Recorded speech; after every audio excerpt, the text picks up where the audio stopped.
Mesdames et messieurs, bonsoir. Voici les titres de ce 20h. Mystère autour d'un décès à Ouakam. Ce matin, un homme d'une quarantaine d'années a été retrouvé mort à son domicile. Son corps évacué dans une morgue de la place doit subir une autopsie.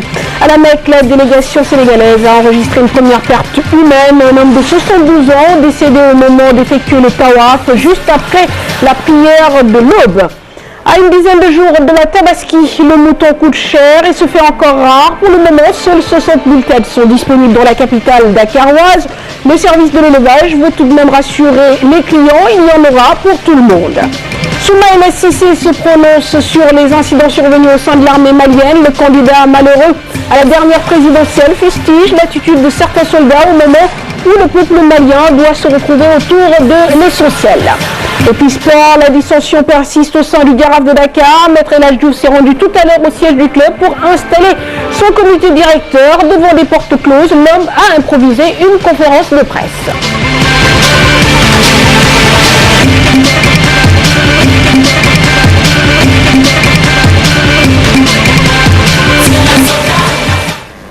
Cette triste nouvelle, Fa Birama Sarr s'appelle, est décédé ce matin au lieu saint de l'islam sous les coups de 6 heures.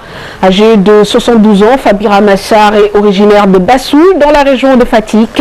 Arrivé à la Mecque par le 4e vol, le pèlerin sénégalais a succombé à une mort naturelle durant le tawaf, juste après la prière de l'aube. Toutes nos condoléances à sa famille.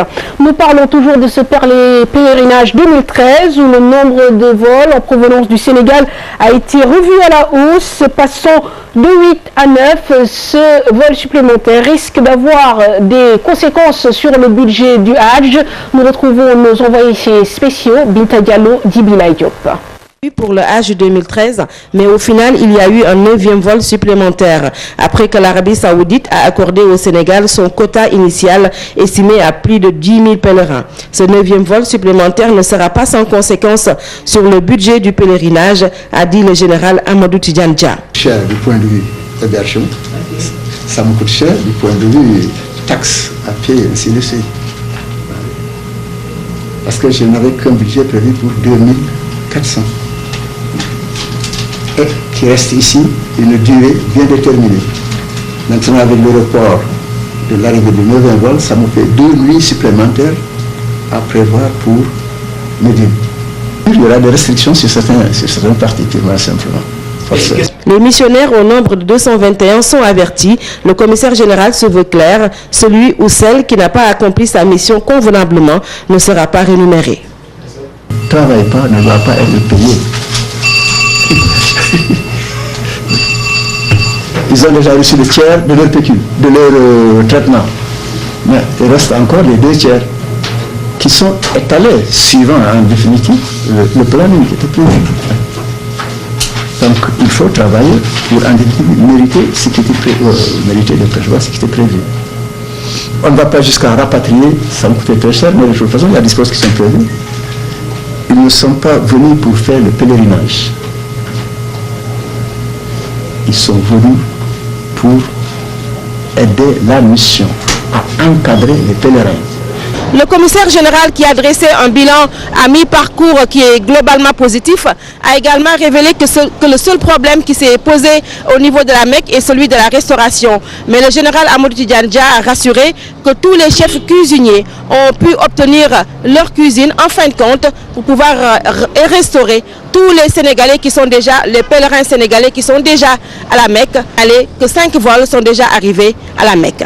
C'était Adjaratou Binta Diallo, El Hadj Dibila Diop, Médinatoul Mounawara pour la TFM. Retour à Dakar, le prix des moutons, déjà un casse-tête chinois pour les pères de famille. Non seulement les bêtes ne sont pas en nombre suffisant, mais elles coûtent cher. Dans la capitale, seuls 60 000 sont actuellement disponibles pour un besoin estimé à plus de 200 000 moutons. Mais le service de l'élevage rassure. Reportage Ibrahim Kamara, Khalingay. Les moutons se font désirer à Dakar à 2 semaines de la Tabaski. Dans ce point de vente, les prix varient entre 150 000 et 1 million de francs CFA. 152 ans, 300, 2 500 000, oui. 1 million. Les prix des moutons dépendent de la race, la qualité mais aussi d'autres aspects. Nous avons des races telles que le mouton ordinaire, l'azawat, le ladoum et d'autres. L'amour des moutons avec les hommes, c'est lié avec Dieu. Parce que le mouton a fait quelque chose d'expressionnel. Il a remplacé l'homme. Il a remplacé l'homme. Donc le mouton peut avoir n'importe ce que le bête ne peut pas avoir. Tu peux avoir un mouton de 100 kg, tu peux avoir 1 million. Mais tu vois un bœuf de 300 kg, 300 000 tu peux l'avoir. Tu vois l'homme. C'est Dieu a bien dit que j'aime l'homme. Sur place, des agents du ministère de l'élevage s'activent. Ils procèdent au recensement des moutons de Tabaski. On a un objectif d'approvisionnement, ça des moutons en Tabaski, qui est un mouton de Tabaski, de 700 000, voilà, dont 240 000 dans la région de Dakar. On peut dire que 80% est déjà rentré. Oui, ils sont dans le territoire sénégalais. Mais compte tenu de la situation, pénurie d'eau, bon, on sait que les pôles ne veulent pas prendre le risque en venant à Dakar ou dans des zones où ils seront peut-être confrontés à un approvisionnement en eau correct. Et là, ils utilisent le dispositif de terrain, les mares, les pâturages. Mais je pense que d'ici quelques jours, on va voir vraiment un rush. Par ailleurs, des moutons sont déjà réservés. Le nom des propriétaires écrit sur l'animal. Des clients viennent acheter des moutons, nous les confient et estampillent leur nom là-dessus. Pour le moment, les prix ne sont pas accessibles à toutes les bourses. Pour preuve, les acheteurs se font rares sur ce site. Un espace inexploité transformé en dépotoir d'ordures. Les populations de Fass-Delorme en souffrent et indexent le propriétaire du terrain. Sur place, force est de constater l'insalubrité en plus d'une grande insécurité. Cher Ahmed Tidiane Diouf, Mardian. Des ordures qui jonchent le sol, des moustiques, une très mauvaise odeur. Fass-Delorme porte toutes les couleurs d'une cité poubelle. La cause, un espace inexploité depuis presque 5 ans, un état de fait qui indispose les riverains. Auparavant, il y avait ici une arène de lutte. Voilà, on appelait ça l'Ambou Diola. C'était l'arène des Diola, quoi. Voilà, et derrière cette arène, il y avait des baraquements qui étaient à côté. Bon, ça fait plus de 5 ans maintenant que la mairie, je ne sais pas quoi, les autorités, les responsables de la ville de Dakar ont délogé ces gens. C'est un peu difficile pour nous.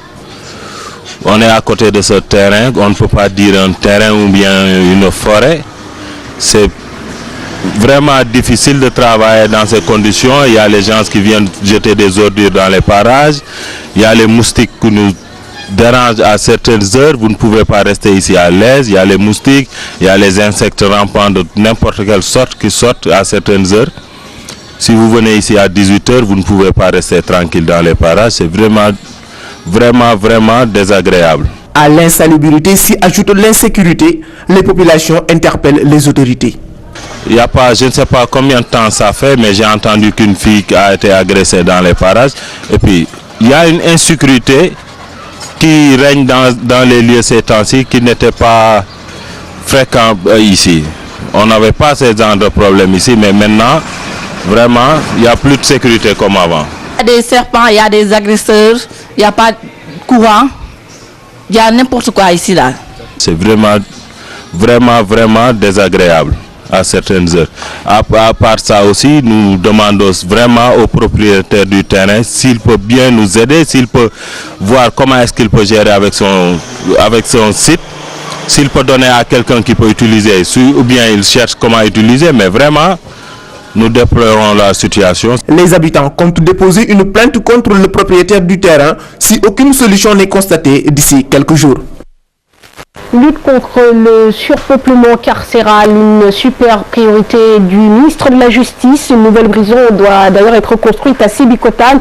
Maître Sidiki Kaba promet également d'accélérer la vente du site de Rebeuss. Des annonces faites à l'occasion d'une visite dans les établissements pénitentiaires. Memouna Ndiaye, Mardia. Camp pénal de Liberté 6, 866 détenus sur une capacité de 600. La prison des mineurs de Anne dépasse son effectif de 9 pensionnaires, 89 sur une capacité de 80 détenus.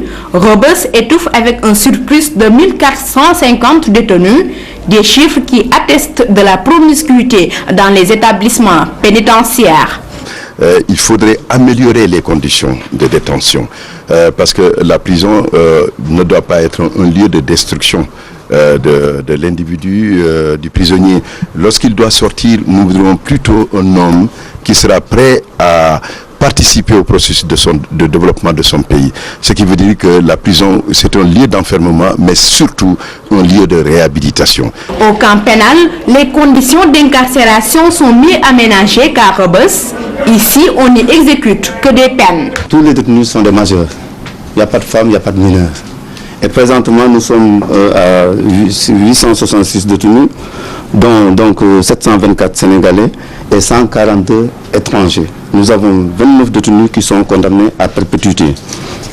Donc nous avons aussi 125 détenus condamnés de 15 à 20 ans, 29 détenus condamnés de 10 à 15 ans, 154 condamnés de 5 à 10 ans. Dans les prisons visitées, l'aération et la réfection des chambres sont les principales préoccupations, d'où l'urgence d'accélérer la vente de Rebeuss et de construire une nouvelle prison à Sébikotane. Ces prisons sont vieilles. La prison de Dakar date de 1929 et même cette prison-là, Forbé, toutes ces prisons qui sont là sont des vieilles prisons. Le Sénégal n'a pas construit de prison depuis l'indépendance. Et il faudrait aller très vite pour que Sébikotane soit en tout cas une réalité. Mais avant cela, nous avons besoin quand même de réhabiliter ces prisons pour que les conditions soient meilleures pour les personnes. Des causeries et des activités socio-professionnelles sont déjà instaurées dans les maisons d'arrêt. Reste maintenant à améliorer les conditions de détention et doter des prisons de moyens surtout roulants pour un système pénitentiaire plus efficace. En titre, découverte macabre à Ouakam, un homme d'une quarantaine d'années répondant au nom de Modou Diouf a été retrouvé mort ce matin à son domicile. Son entourage se pose des questions sur les circonstances de sa disparition. Le corps du défunt a d'ailleurs été acheminé dans une morgue pour les besoins d'une autopsie. Hadiatala Khalingay. Le cœur meurtri, cette dame, à l'instar des voisins, ne peut plus retenir ses larmes. Elle s'est réveillée dans la douleur, surprise par le décès de son fils Modou Diouf, retrouvé mort à son domicile à Ouakam, Tali américain. Les témoignages sont unanimes sur l'humilité et la gentillesse du défunt.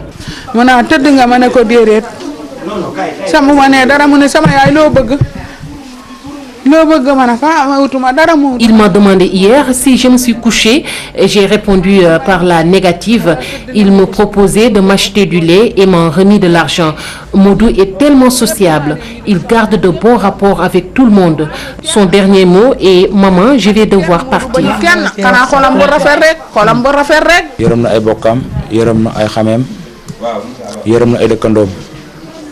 Il était sociable avec ses proches, ses frères et sœurs. Il était très dévoué dans tout ce qu'il faisait. Moi qui vous parle, je suis son cousin. Je prenais de l'argent que je lui remettais. Il refusait toujours ce geste. Selon lui, cela devrait être de son ressort.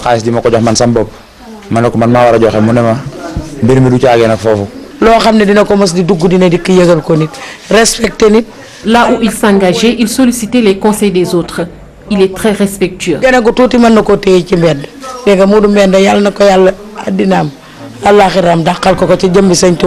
Les proches et amis, même s'ils croient à la volonté divine, souhaitent cependant connaître les causes du décès.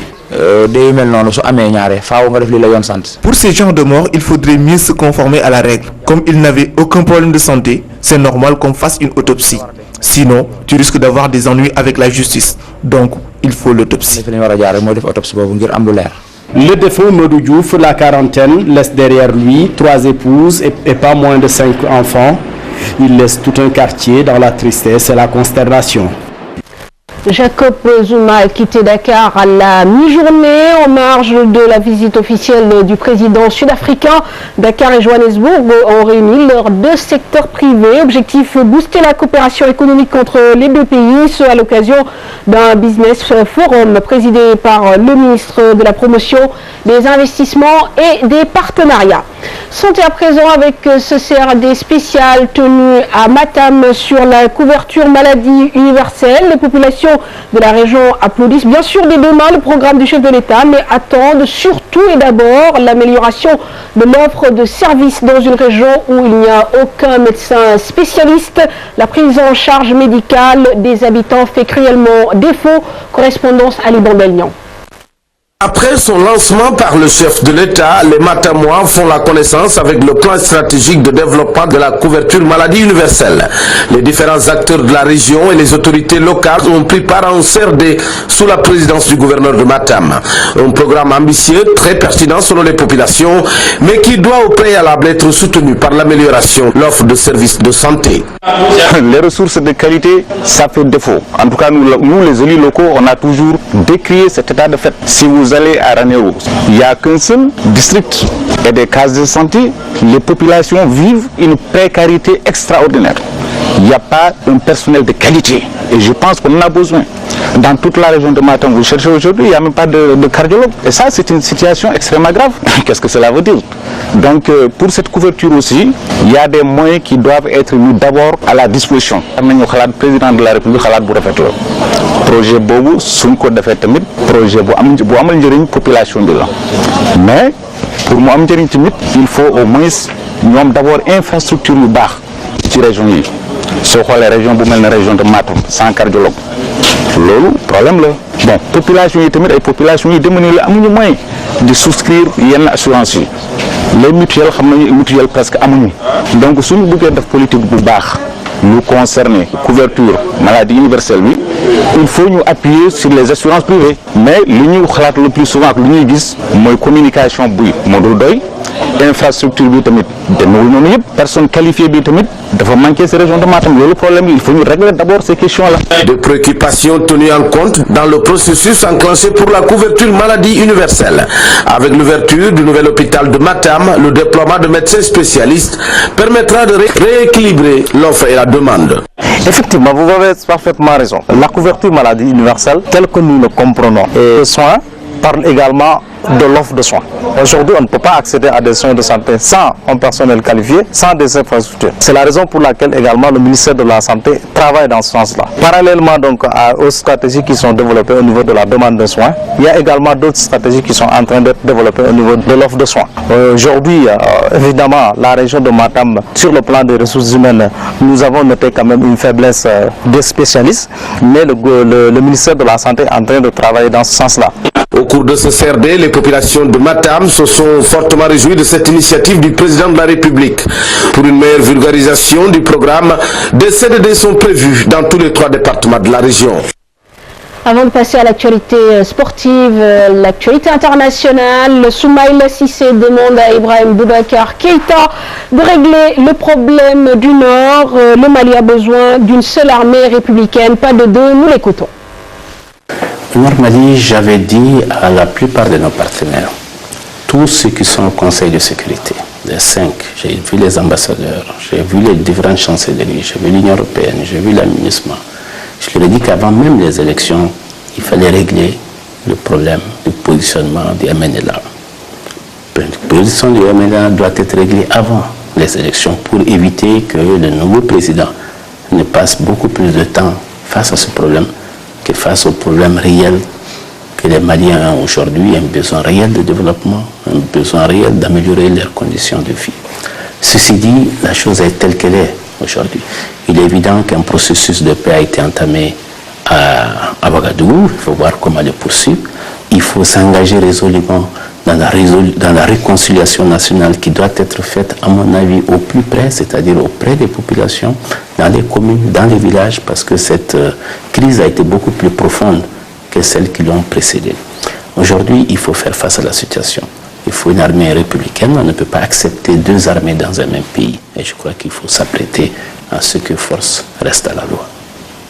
Restons au Mali où de nouvelles échauffourées ont été enregistrées entre les hommes armés et les troupes gouvernementales. La Guinée-Conakry qui fête ce 2 octobre son 55e anniversaire dans un contexte politique marqué par des élections législatives. Enfin, au Côte d'Ivoire, Charles Blé Goudé visé par un mandat d'arrêt de la Cour pénale internationale. Cher Tidiane John.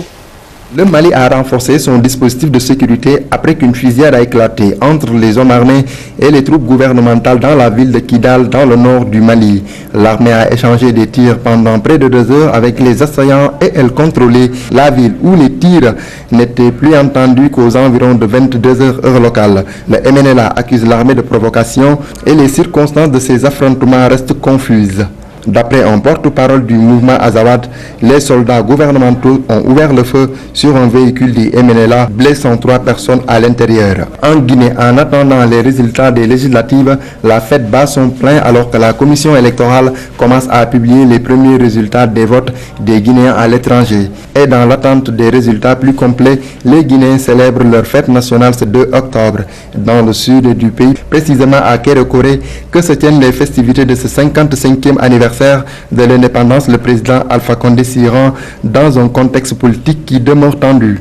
Plus que les résultats des élections législatives, c'est la fête qui occupe les esprits des Guinéens. En Côte d'Ivoire, Charles Blé Boudé, visé par un mandat d'arrêt international, l'ex-ministre de Laurent Gbagbo et ancien chef des Jeunes Patriotes est poursuivi de crimes contre l'humanité commis lors de la crise post-électorale de 2010-2011. La CPI a rendu public ce 1er octobre un mandat d'arrêt contre lui.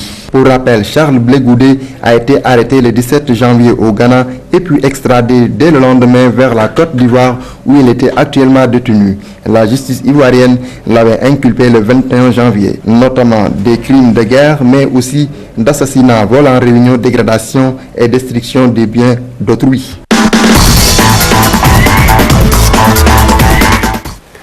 Au Jaraaf, la crise persiste. Maître El Hadji Diouf, notre président autoproclamé de l'ASC Jaraaf, devait faire face à la presse cet après-midi. Le rendez-vous était prévu devant Cœur Jaraaf, sauf que ce siège était fermé. Cela n'a pas empêché Maître El Hadji Diouf de faire une déclaration devant le siège du club et d'égratigner ses adversaires. Et le bureau sortant, reportage Abdelaziz Khan.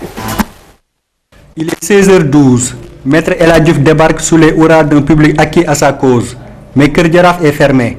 L'avocat improvise alors une déclaration dans la rue, sans ménager ses adversaires. C'est une question que je pose à la presse de mon pays que j'aime tant et qui est en train d'être manipulée. Est-ce qu'un président sortant peut élire un président devant lui succéder? Ouagane Diouf a terminé son mandat avec son équipe. Mais j'ai lu dans la presse, c'est-à-dire que l'ancienne direction est entièrement acquise à la cour de Cheikh Seck. C'est vrai. Mais l'ancienne direction du Sénégal, les anciens dirigeants du Sénégal, notamment les ministres, étaient tous acquis à Abdoulaye Wade. Les anciens dignitaires du régime ivoirien étaient tous acquis à Gbagbo. Est-ce que Gbagbo et Abdoulaye Wade doivent choisir leur successeur? Est-ce que dans le nouveau gouvernement du Sénégal, il y a les anciens dignitaires du régime? Non. Est-ce que dans le nouveau gouvernement de Hassan Ouattara, il y a les anciens dignitaires de Gbagbo? Non. Je demande à ma presse de ne pas se laisser manipuler. Devant le symbole du siège social du Jaraaf fermé, Maître El Hadji Diouf prône l'apaisement, mais dans l'adversité.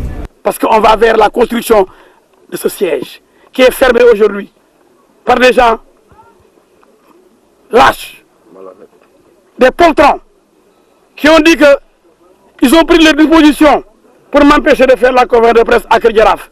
C'est un comportement lâche, barbare. Un comportement de lâche. Ils n'avaient qu'à mobiliser des supporters, 6 ans non, pour m'empêcher. Mais fermer une porte. Je suis un juriste. Je ne vais jamais, moi, parce que j'aime le Jaraaf, détruire un bien qui appartient au Jaraaf. Je ne vais jamais m'attaquer à cette porte-là, au portail du Jaraaf. Dans cette maison où j'ai mis des dizaines et des dizaines de millions, ce n'est pas moi qui vais la détruire. L'ancien vice-président du Jaraaf se dit victime d'un complot venant de l'équipe sortante. Dans tout le Jaraaf, j'étais le seul parmi les nombreux vice-présidents à être choisi par le président Ouagane, qui m'a trahi aujourd'hui pour diriger le Jaraaf vers la finale. Il avait voyagé en laissant des caisses vides, mais sachant que El Hadji Diouf est un homme généreux, un homme engagé pour le Jaraaf. Il savait que j'allais donner les moyens et il m'a laissé là pour m'utiliser. On m'a utilisé pour que je fasse gagner. Mais c'est que ça me plaît, j'aime bien le Jaraaf. Maître El Hadji Diouf révèle qu'il était venu présenter son comité directeur, mais il promet d'organiser une nouvelle conférence de presse où il sera avec les joueurs et des membres des autres sections du club. Abdelaziz Khan, merci. À Tamarba également. Retour sur la conférence de presse d'Alain Giresse. Plus qu'un collectif, la Côte d'Ivoire a des individualités, estime le sélectionneur national. Des Ivoiriens qui misent forcément sur leur expérience et leur talent. Aussi faudra-t-il que le groupe Sénégal soit particulièrement solidaire. Un aspect sur lequel Alain Giresse va travailler avec ses 23 poulas. Nous l'écoutons, ses propos recueillis par Cher Salibou Diarra. Les matchs précédents, vous vous rendez compte qu'il y a des moments opportuns, l'équipe ivoirienne a fait preuve de maîtrise, d'expérience, de maturité pour justement porter des coups décisifs. Le haut niveau, ça se joue comme ça. Ça se joue. Vous pensez que Yaya Touré, vous regardez Yaya Touré jouer, je l'ai vu, et vous dites, mais il fait rien du match. Et vous pensez que ce garçon-là, ben ça y est, il est absent de ce match.